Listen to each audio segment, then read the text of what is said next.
کا ایک نیک بندہ کسی جنگل کی بستی میں رہا کرتا تھا۔ اس کے پاس ایک مرغا، ایک گدھا اور ایک کتا تھا۔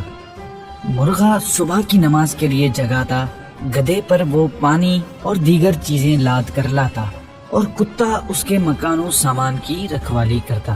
ایک دن مرغے کو لومڑی کھا گئی۔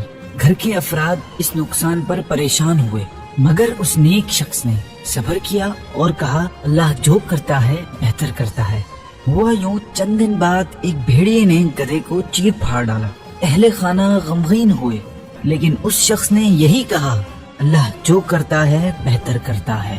پھر کچھ عرصے بعد اس کا جو کتا تھا وہ بیمار ہو کر مر گیا۔ اس پر بھی اس نے یہی الفاظ دہرائے اللہ جو کرتا ہے بہتر کرتا ہے۔ پھر کچھ دن بعد یکایک دشمنوں نے جنگل کی اس بستی پر رات میں حملہ کر دیا اور جانوروں کی آوازیں سن سن کر گھروں کا پتہ لگایا اور مال و اسباب سمیت سب گھر والوں کو قیدی بنا کر لے گئے۔ اس نیک شخص کے گھر میں کوئی جانور نہ تھا جو بولتا، لہٰذا دشمنوں کو اندھیرے میں اس کے مکان کا پتہ ہی نہ چل سکا اور اس طرح وہ آفت ناگہانی سے محفوظ رہا۔ اور یوں صبر کے ساتھ ساتھ اس کا ایمان مضبوط ہو گیا کہ اللہ جو کرتا ہے بہتر کرتا ہے۔